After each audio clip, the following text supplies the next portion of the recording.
Hola, ¿qué tal amigas, amigos televidentes en Extra Plus? Un gusto saludarles, darles la bienvenida a esta edición Sumando Vigores. Este martes, MIR Consultores presentó los resultados de su estudio número 6 de cara a las elecciones de este año, la llamada Sexta Ola Nicaragua rumbo al 2021. Para conversar un poco sobre los resultados está con nosotros don Raúl Obregón, a quien le agradecemos su tiempo. Una de las primeras cosas, o uno de los primeros resultados que ustedes reflejan, es el tema de la cédula. 9 de cada 10 nicaragüenses dice tener su cédula. Y quien no tiene cédula es el más joven, por lo general. Así es. Efectivamente, ya la cédula de identidad en Nicaragua, estamos aquí a 24 años, ¿no?, que se puso en práctica la cédula. Ya es parte de la cartera, ¿no?, de la gran mayoría de nicaragüenses de 16 años o más. Entonces, por eso uno puede ver la curva de tendencia como, en este caso, nosotros la estamos iniciando en el 2014, pero tenemos la tendencia desde el 96 que se inició. Se puede ver cómo en los últimos 5 años del siglo pasado, la cédula andaba en 50 y pico, y mucha gente votó en el 96 todavía con documentos supletorios, ¿no?, porque hubo empadronamiento. Sí.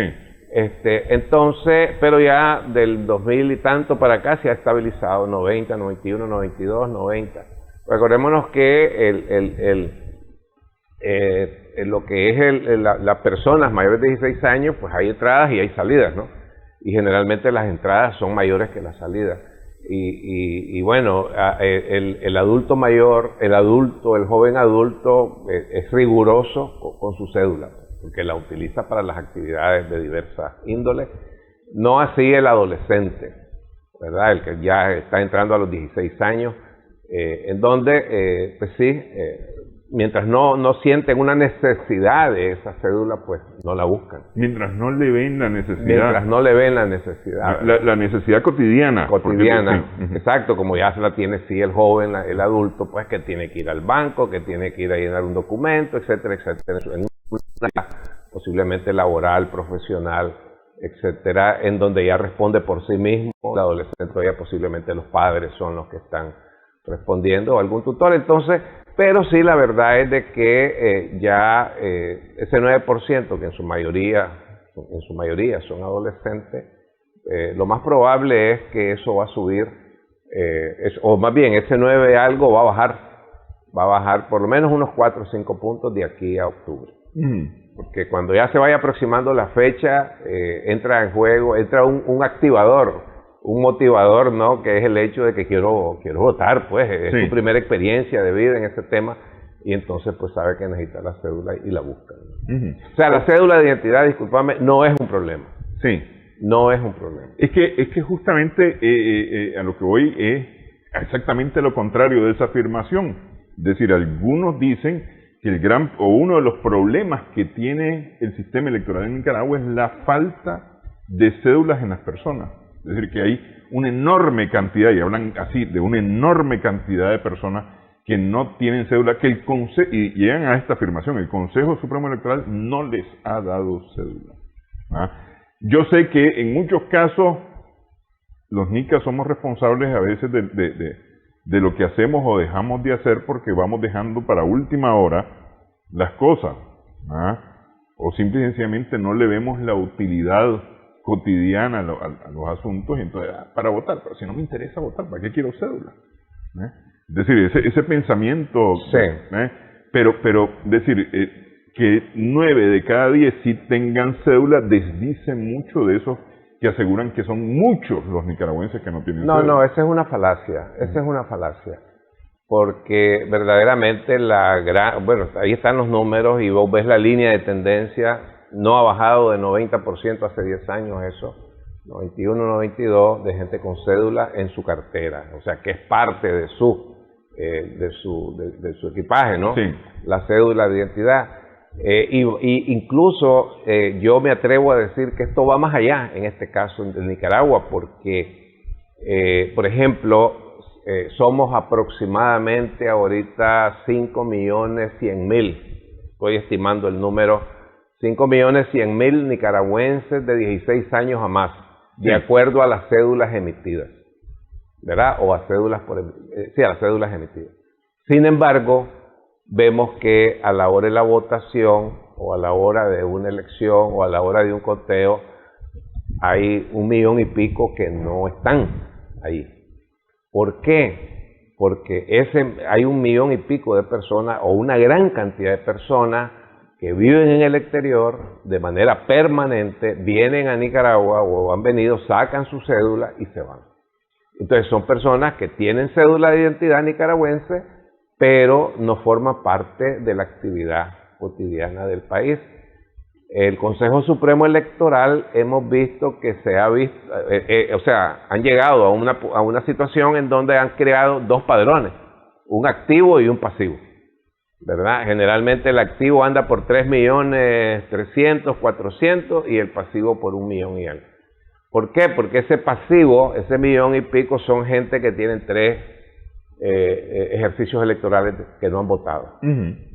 Pero la gran mayoría de esa gente son gentes que residen en el exterior. O sea, lo que estoy queriendo decir es que si estas encuestas responden a nicaragüenses residentes en el país, que están en sus casas, si se tomara en cuenta todo eso, yo pienso que el número de gente con cédula la proporción de gente con cédula es mayor. Entonces, la cédula de identidad no es un problema en el ejercicio electoral.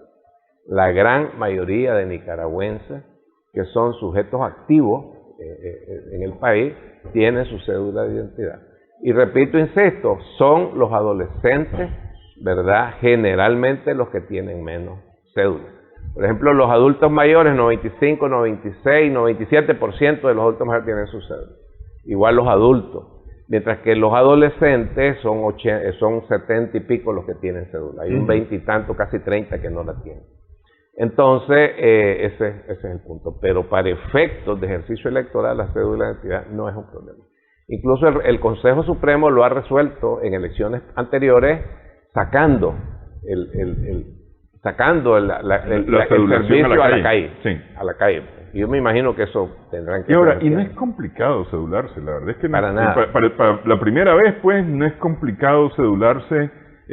Tal vez sea más pesado para la reposición, porque hay que pagar los 300 pesos. Sí, sí. Pero la primera cedulación no es complicada, si solamente llevar la partida de nacimiento. Pues. Así es. Y ya está, eso es todo. Así es. Sí. Yo pienso que tiene más que ver con el tema de la necesidad de la cédula. Y por eso es que se ve que en los adolescentes es donde hay una mayor proporción de personas sin cédula de identidad. Pero no es un problema. Desde el 2006 para acá, la cédula no es un problema. Sí, me parece que se han agilizado mucho los trámites para... Es más, y es rapidísimo. Así es. Rapidísimo. Así es. Casi es de 24 horas la cédula. Así es. Sí, es rápido. Es rápido. Y la reposición, no digamos, la reposición es rapidísima también. Por lo menos a mí que me tocó reponer hace poco, qué sé yo, 15 minutos después ya tenía mi cédula. 15 minutos después de haberme tomado la foto y demás. Es bien ágil, es bien ágil. Sí. Dicen que ahora está para entregar a la tarde, pues, pero igual, es decir, el mismo día uno tiene tienen la cédula. Así es. Sí. Tampoco es una cosa muy complicada. Esto no debería de representar ningún problema a la hora de las elecciones. Entonces. Absolutamente no. La mayoría de nicaragüenses, 92%, y va a subir eso a 95%, estoy casi seguro, en los próximos 3-4 meses, tiene su cédula de identidad. Y de estos que tienen cédula, a ver, ustedes hicieron una pregunta, la disposición a votar. Sí. ¿Ah? Ahí respondieron los que tienen y los que no tienen cédula. Sí, ahí respondieron todos los entrevistados. Exactamente. Entonces, pero también vemos de que en este momento hay aproximadamente un 57%, si mal no recuerdo el número, de personas que categóricamente afirma que va a votar, ¿verdad? O sea, eso vendría a ser como el piso de la participación electoral en los próximos comicios. Luego de eso hay una proporción de 20 y tanto por ciento que dice que, de 26,4, que dice que posiblemente va a votar, probablemente va a votar. Esa probabilidad está determinada por factores de incertidumbre para las personas, en el sentido de que hay personas, y habemos personas, bueno, si yo estoy en el país, claro que voy a votar. Si yo estoy sano, claro que voy a votar. ¿Me explico? Entonces, mientras que los otros pues ya dan por hecho que sí, ellos van a votar. Pues, ¿no? Entonces, si se suman los dos, llegamos más o menos al 80 y tanto, 81.3% de intención de participar en los próximos comicios electorales. ¿No preguntaron ustedes la relación elecciones-COVID? Porque es decir, mucho se ha hablado en los países que ya han pasado por la experiencia de votar en pandemia, de la participación justamente reducida en algunos casos por el tema COVID. Sí, en el caso nuestro no lo hemos preguntado, fíjate, a lo mejor valdría la pena hacerlo para explorar un poco el tema. Pero, por ejemplo, en esta encuesta, pues, el equipo consideramos, no lo consideramos porque hicimos una exploración con el tema Semana Santa y actividades posibles a realizar en Semana Santa. Y veíamos nosotros que casi el 70% de las personas hablaba de irse de vacaciones. Sí, ir a la playa, ir aquí, ir allá, para acá. Un número bien alto, bien alto. O sea, el obstáculo pandemia era muy leve. Lo que pasa es que es una buena excusa también para no participar en las elecciones. Digo, para vagar sí. no me es obstáculo, pero para ir a votar es que yo me tengo que cuidar. Es decir, puede ser una buena... Sí, pues, pero yo creo que sí vale la pena. Pero entonces, como hemos estado viendo eso, pues, ¿verdad? De que la gente mayoritariamente decía, y efectivamente todo hace indicar que así fue, pues, ¿verdad? Cómo se veía en las playas, en la televisión, ¿no? Los que no fuimos. Y fue la cantidad de gente participando en diversidad de actividades. Entonces dijimos, bueno, pues si para esto la gente ahí anda, pues a lo mejor no hay problema para la elección, pero yo creo que sí valdrá la pena hacer una pequeña exploración en ese sentido. Ok, vamos a hacer una primera pausa. Estamos conversando con Raúl Obregón, MIR Consultores, a propósito de la presentación de los resultados de del sexto estudio Nicaragua rumbo al 2021.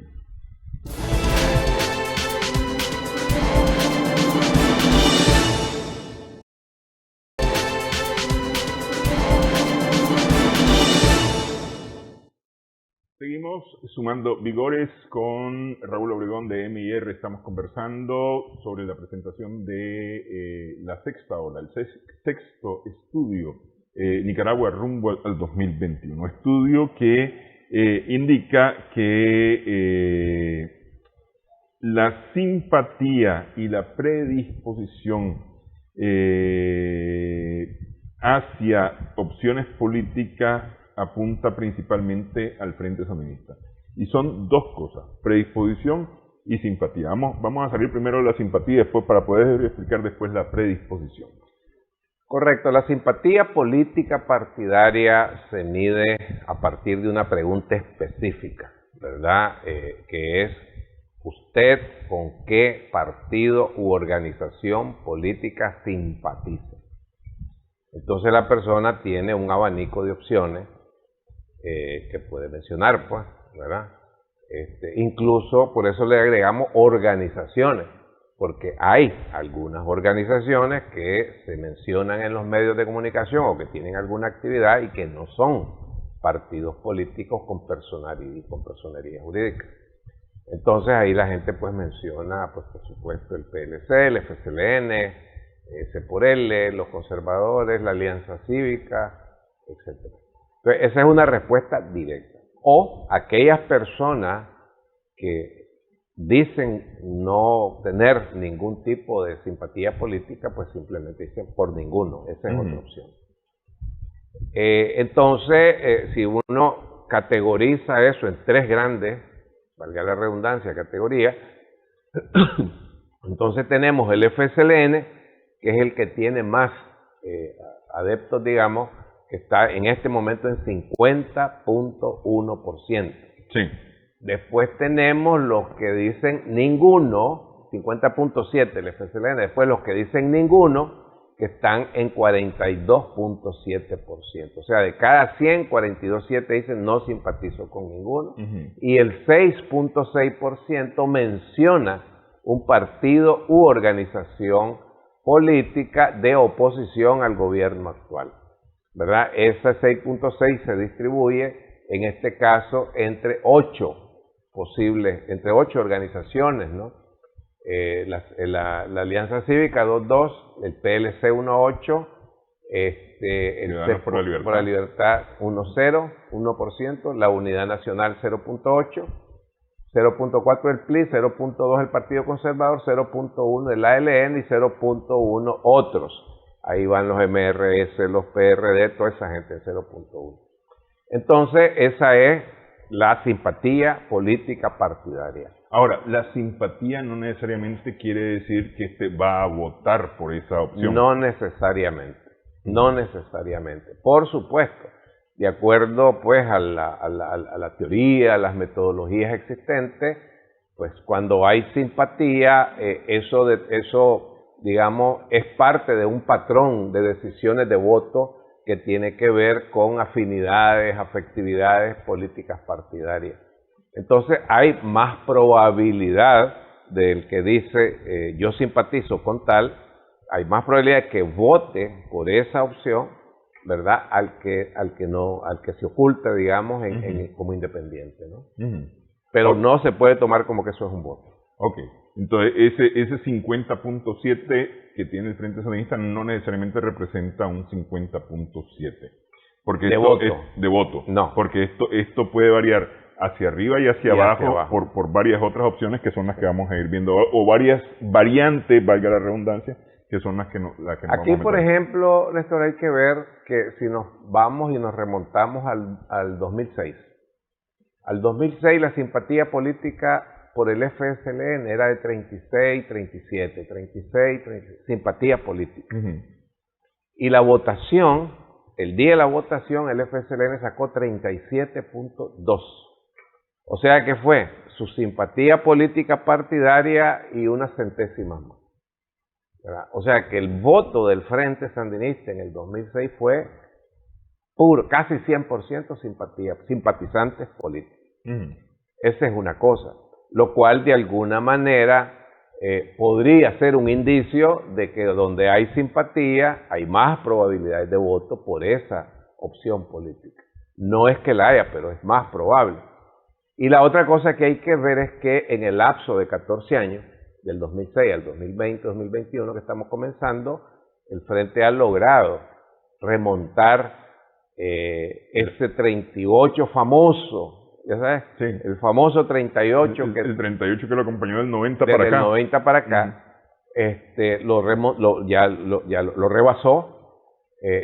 No fue de un día para otro, no fue de un año para otro, sino que ha venido poco a poco, hasta que se ha ubicado ahí entre 48 y 50. O sea, eso definitivamente, insistiendo que eso no es voto, pero definitivamente representa una gran ventaja a la hora de un ejercicio electoral para esa organización que tiene esa proporción de simpatizantes. Ok, voy a cruzar yo una pregunta aquí. Es más o menos, vamos a dejarle un número cerrado. 6 de cada 10 nicaragüenses tienen simpatía por alguna organización política. ¿Verdad? Por un partido, una organización, una institución, porque son 50.7 más 6.6 que dicen tener simpatía. 6 de cada 10. Entonces lo vamos a cerrar en 6 de cada 10, ¿verdad? Vamos a dejarlo en 60%. De acuerdo. Estos 60% va a votar. Es decir, estos que tienen simpatía van a votar. Estoy haciendo una pregunta cruzada aquí, porque ustedes tienen el total de personas. Mira, la probabilidad de que voten es mucho más alta que el que no tiene simpatía política. O sea, repito, uno de los modelos de decisión es un modelo que es cognitivo, que tiene que ver con afectividades e identificaciones partidarias, ¿no? Entonces, definitivo que ese en Nicaragua es el que tiene más, es el mayor segmento en Nicaragua. O sea, el votante racional, por ejemplo, es el segmento más pequeño, ¿verdad? Y no es porque seamos nicaragüenses, pues mentira, no es cierto. Por lo general el ser humano tiende en estas, o sea, la racionalidad no es una doctrina, no es una religión. Entonces, generalmente en todas las sociedades o en la mayoría de las sociedades los racionales son los menos. Entonces aquí casi el 60%, 57, 60%, fíjate que me estoy dando cuenta ahorita de eso,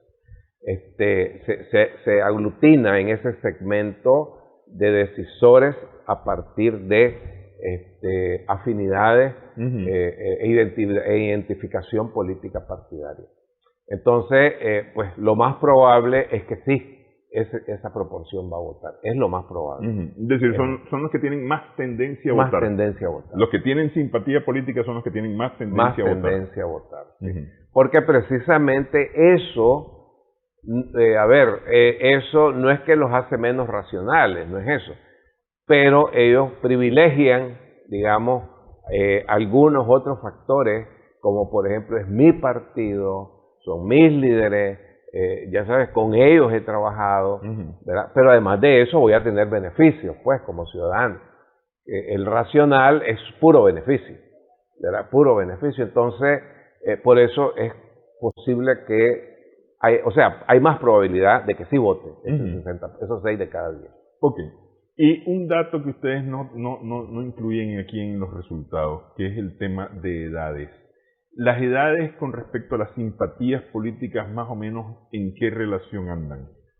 Mira, las edades en donde hay más simpatía política partidaria es en las edades mayores. En las edades mayores. Por ejemplo, de 40 años para arriba hay más adeptos a una u otra organización política. Claramente definen, a mí me gusta esta organización, ¿verdad? Hay gente que no lo hace, pero son pequeñas proporciones. Donde hay más proporción de gente que no manifiesta ese tipo de adherencia es en las edades iniciales, digamos, en los adolescentes y en los jóvenes. Allí baja la proporción de personas que manifiestan una simpatía política partidaria abierta. Ok, esta es la simpatía. Sí. Luego está la predisposición. La predisposición es una suma de variantes que ustedes van poniendo, de preguntas que ustedes hacen y que más o menos perfilan hacia dónde apuntan las personas. Le preguntan, ¿a usted le gusta el chocolate? Entonces, ok, pues este man es consumidor de productos hechos en Nicaragua, pues por decir alguna cosa, ¿no? Una cosa más o menos por ahí. Entonces, ustedes han hecho una serie de preguntas que tienen que ver con la gestión de gobierno, con el tema de las libertades, inclusive afirmaciones que se hacen sobre el gobierno en positivo y en negativo, y a partir de todo este conjunto de variables, ustedes perfilan más o menos una predisposición de la persona hacia una opción. Sí, pero a ver, solo trato de explicar un poco más. La predisposición se construye a partir de 3 reactivos, 3, que son esperanza, tranquilidad y seguridad. A partir de ahí se construye la predisposición. Entonces, por ejemplo, ¿qué tanta esperanza le proporciona a usted o le proporcionaría a usted que existiera un gobierno de oposición en Nicaragua? Entonces, ¿le proporciona alguna, mucha o no me proporciona ninguna? ¿Qué tanta tranquilidad le proporciona a usted un gobierno de oposición en Nicaragua? Mucha o ninguna, hay graduados. ¿Y qué tanta seguridad? Y lo mismo se hace en este caso para el FSLN. Entonces, lo que sale ahí es una relación 6-4, más o menos, 6-4. De eso, en el caso del FSLN, por ejemplo, anda 65% que dice me da más esperanza un gobierno del FSLN que un gobierno de oposición. Me da más tranquilidad, 60 y pico por ciento, un gobierno del FSLN que un gobierno de oposición. Me da más seguridad un gobierno del FSLN que un gobierno de oposición. Y a la inversa pasa lo mismo, son más o menos 30, 28, 30, 32% que dicen me da más esperanza un gobierno de oposición que un gobierno del FSLN. ¿Me explico? Ahí se construye entonces el índice de predisposición, sino que se valida cruzándolo con lo que ya mencionaba. O sea, los que tienen predisposición hacia el FSLN, por ejemplo, se cruza con la aprobación de la gestión de gobierno y casi la totalidad de ellos aprueban la gestión de gobierno. Los que tienen predisposición por la oposición, cuando lo cruzas con la gestión de gobierno, casi la totalidad de ellos desaprueba la gestión de gobierno. ¿Me explico? Ahí es donde los cruzamos, los vinculamos, digamos. Entonces, el índice de predisposición se construye a partir de esos tres reactivos, que esto lo venimos empleando desde hace rato y que lo utilizamos también para ver hasta dónde podría llegar el apoyo político hacia uno u otro en un momento dado. Ok, vamos a hacer una pausa. Nuevamente estamos sumando Vigores con Raúl Obregón de MR Consultores. Conversamos sobre el sexto estudio Nicaragua rumbo al 2021.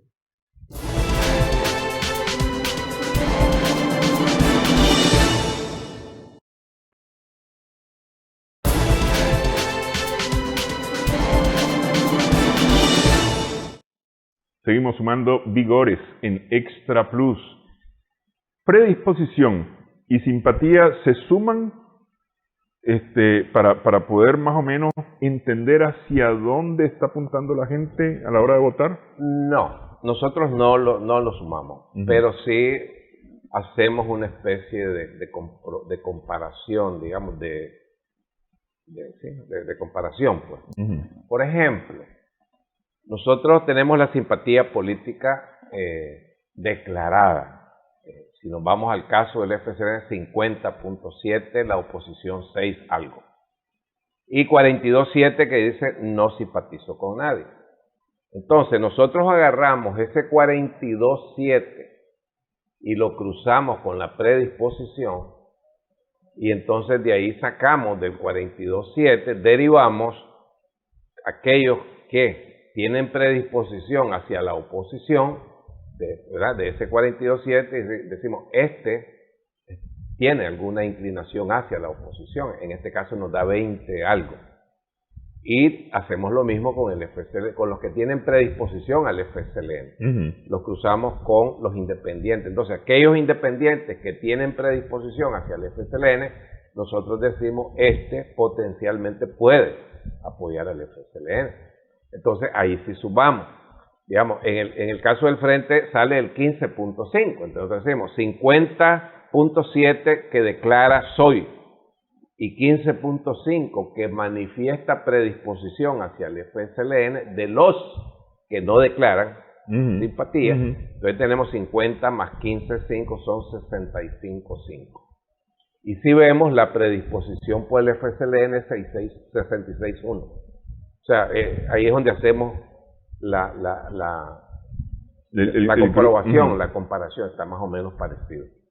Y hacemos lo mismo con la oposición. 6.6 dice simpatizo con alguna opción, más 20 alguito, 23 que está predispuesto a la oposición, entonces le viene dando 27 más o menos, que es más o menos lo que tiene, en predisposición tiene 30 más o menos, o sea hay 3 puntos de diferencia. Entonces ahí es donde hacemos ese tipo de comparación numérica, para ver por dónde andan las cosas, y eso nos dice a nosotros que más o menos la predisposición nos está diciendo cuál es el potencial que tiene cada una de las dos digamos, de las dos fuerzas en este país, en el Frente Sandinista y las organizaciones de oposición sumadas.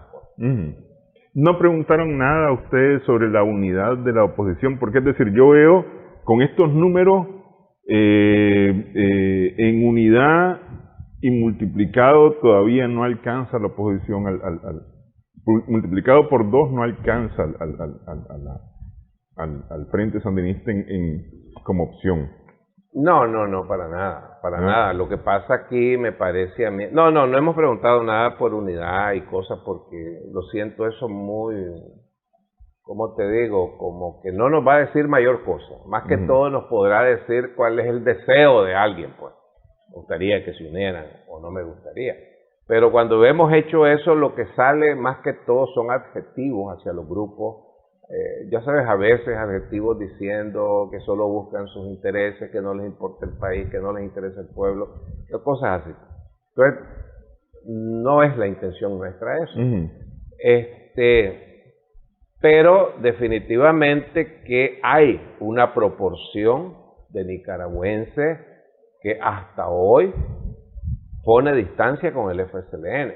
Y esa proporción, digamos, anda más o menos rayando el 40%, ¿verdad? Pero de ese 40% hay una proporción que es un poquito menos de 10 que son total y completamente irreconciliable. No hay medio, no hay cómo, pareciera, ¿verdad? Aunque dicen que hasta los ríos se regresan, ¿no? ¿Así es que dicen? Sí. Y después hay un 20 y tanto % de personas, pues, que ve que algunas cosas las ve bien, otras cosas no las ve bien, ¿verdad? Pero que ponen alguna distancia con el FSLN. Entonces nosotros a eso le decimos son opositores suaves, soft, ¿verdad? Entonces, pero no se apuntan a ninguna fuerza política. Porque yo afirmo, si me permitís, pero tendría que elaborar más esto, que en este país, bueno, por lo menos este mercado electoral, esa fuerza, esa proporción de gente que no, a ver, apartando al FSLN, hay que apartarlo porque el FSLN es un partido que ha tenido base en sus 40 años, ¿no? De 40 años de existencia como partido, ha tenido base. Apartando al FSLN, aquí no hay partido con base. No ha habido. O sea, en el 90, eso de los 14 partidos y que no sé qué, y que mentira. O sea, bueno, no es mentira, pues. Pero bueno, no. A ver, el PLC llegó a tener una organización muy importante. Claro, sí, pero no llegó a tener base como la tiene el FSLN. O sea, por ejemplo, el PLC para las elecciones del 96, que es donde sale, donde el PLC emerge, saca la cabeza, y es un momento, digamos, de mayor fuerza, representatividad, etcétera, se llegaba a 20 y pico, 22, 23. Pero sacó pues en 2 elecciones seguidas, llegó a 50 y pico. ¿Por qué? Por los independientes. Fueron los independientes los que le dieron esa votación al PLC. Entonces, el punto es ese, pues. Y ahí es donde vuelvo yo. Bueno, entonces, ¿cuál es mi afirmación? ¿Qué es lo que hace o qué es lo que ha hecho en estas elecciones pasadas que esos independientes, ¿verdad?, se hayan apuntado a una fuerza? Y ahí es donde yo también digo, no es cierto que la unidad te va a dar el triunfo, a nadie. ¿Por qué? Porque la población independiente, en su mayoritariamente, y lo vemos en el 96, en el 90, en el 2001, más o menos entre un 60 y 70% de los independientes votando por la UNO o el PLC. Pero en el 90 votan por Violeta Chamorro Barrios. Sí, que eso le no iba a decir. No hay que enredarse que los 14 partidos y que esa cosa. Sí, es que eso le iba a decir. En este estudio que fue hecho en marzo, sí, en el segundo decenio de marzo, más o menos, sí, ¿no? no se está hablando de candidatos, de ningún candidato, se está hablando de las organizaciones, de la simpatía por las organizaciones. Ya a la séptima, octavo estudio veremos si hay candidatos. Exactamente, entonces, ¿quién jala ese voto del 90? Doña Violeta Chamorro. En el 96 hubieron 24 casillas en la boleta, 24 menos el frente, 23, o sea, eran 23 contra el FSLN. Pero de esas 23, el que se lleva los votos es la casilla 1 en ese tiempo, y sigue siendo, creo, el PLC. ¿Me explico? ¿Quiénes hacen eso? Los independientes. ¿Por qué? Porque ven en Arnoldo Alemán el liderazgo que puede ganar la elección. O sea, no tuvo el PLC de Alemán que unirse con los otros 22 para poder ganar la elección. Sí. Nada que ver. Y cuando llegas al 2001, ¿verdad? Hay una variante ahí. ¿Por qué? Porque hay dos liderazgos fuertes de oposición. No sé si me explico. Entonces, Eduardo Montealegre tiene liderazgo en ese momento. Tiene liderazgo. Eduardo Montealegre genera esperanza, ¿verdad? Pero por el otro lado también está el PLC. Y fíjate vos que el 2001, saliendo el doctor Alemán con todas las acusaciones que ya se le hacían antes que se sumaran los nuevos gobernantes. Entonces hay dos liderazgos fuertes. Entonces, ¿qué es lo que me indica a mí eso? Y me hace hacer esta afirmación. Pero insisto, tendría que elaborar más con números y esto y el otro. Es que es el liderazgo, es la calidad del liderazgo el que atrae el voto. Por eso yo digo, no es cierto que bueno, ese es el problema de esa gente, pero que si no te unís, entonces vas a perder. No se suma. El liderazgo es la locomotora. Es la locomotora. ¿Me explico? Entonces... Ok, es decir, a ver, con lo que nosotros hemos hecho, y aquí voy a hacer un paréntesis porque no tiene nada que ver con el estudio de MIR, pero con lo que nosotros hemos hecho en Adelante Nicaragua y en Sumando Vigores, hablando de vieja y nueva cultura política, prácticamente esto tiene que ver mucho con la vieja cultura política, que es de votar por los liderazgos, de votar por el caudillo, y ese tipo de cosas. Es decir, aquí, si no hubiese un buen nombre, difícilmente podría ser seguido. Más o menos esa sería la lógica. Esa es la lógica.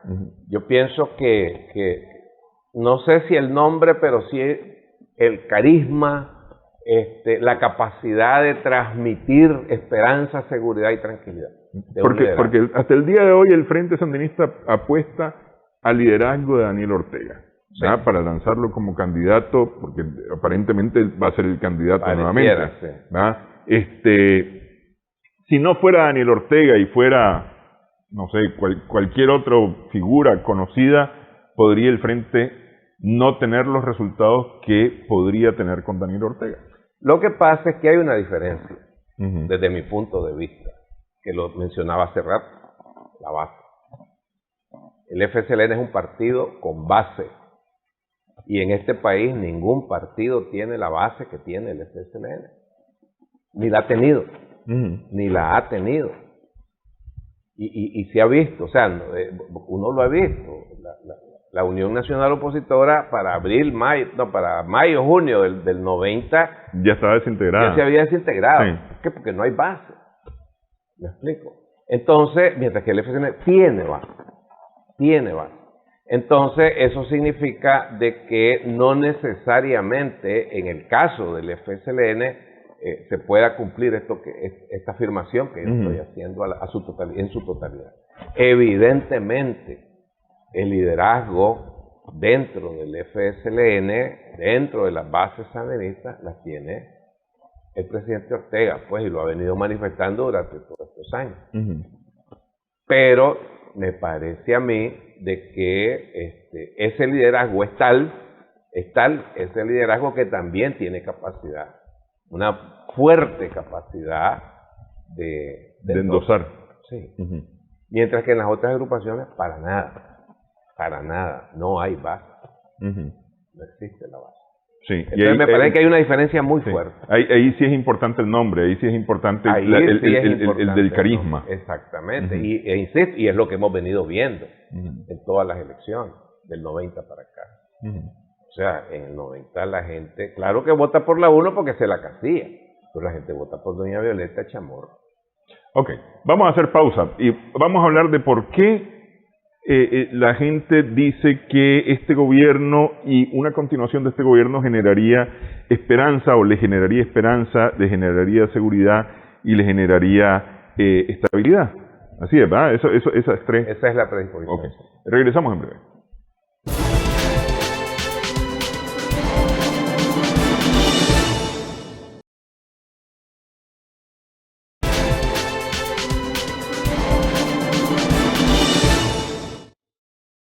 Estamos sumando vigores en Extra Plus. Conversamos con Raúl Obregón de MIR Consultores acerca de los resultados del estudio número 6, Nicaragua rumbo al 2021.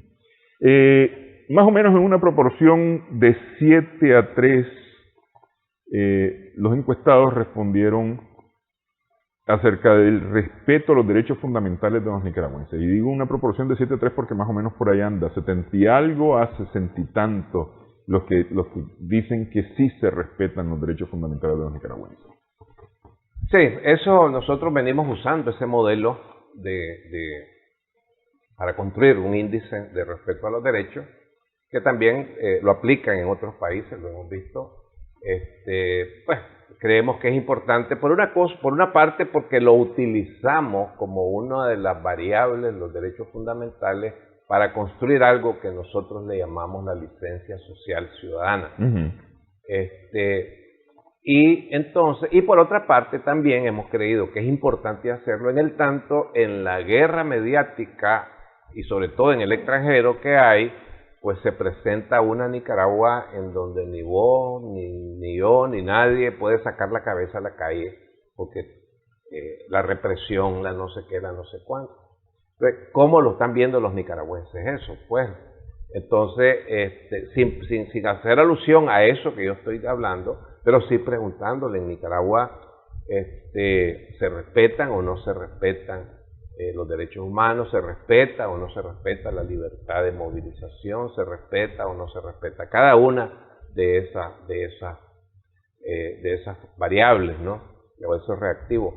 Entonces vemos efectivamente que casi 7 de cada 10 nicaragüenses, y eso se mantiene en diversas encuestas que hemos venido haciendo desde el 19 para acá,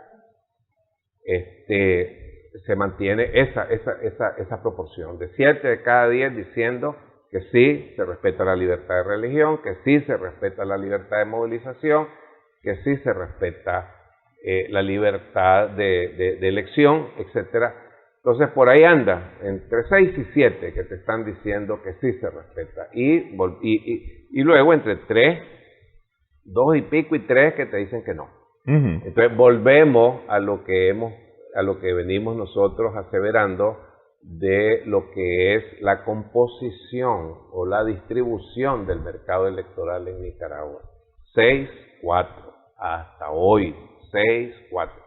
Ahí sin pensar en independiente, o sea, 6 que tienden a ver o aprobar gestión de gobierno, que tienden a ver diferente a lo que ven otros, ¿no? Y de 2 y pico a 3 que ven todo lo contrario de estos 6, de 6 a 7. Y hay más o menos uno que queda indefinido, que ni sí ni no, pues que queda indeterminado.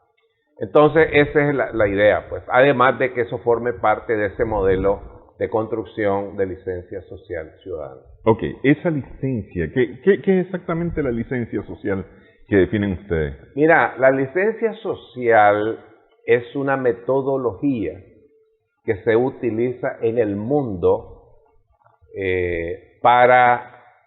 o sea, como parte de los proyectos de factibilidad, para determinar la factibilidad de explotación de recursos naturales, particular y especialmente minería. Entonces, esa metodología se utiliza en diversos países del mundo y tiene como propósito salirse de la legalidad, o sea, no salirse, sino que a la par de la legalidad, a la par de los requisitos de medio ambiente, etc., o sea, que están establecidos por los gobiernos, también se busca la licencia o la aprobación o desaprobación de las poblaciones. ¿Verdad? Ese es el método. Entonces, es una construcción ya debidamente elaborada, que se utiliza, repito, insisto, en todas partes del mundo y en todos los estudios para instalar un proyecto de explotación. Lo usan en minería, lo usan en explotación petrolera.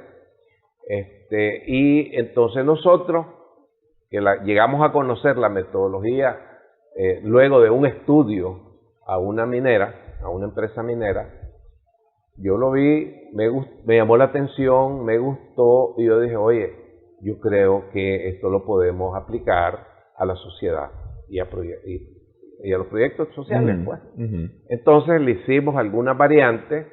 El método es el mismo, lo que modificamos son los reactivos a utilizar, y entonces de ahí construimos el índice. Ok, esto viene siendo más o menos como una legitimidad. Exacto, es una legitimización, ¿verdad?, del proyecto, o deslegitimización del proyecto.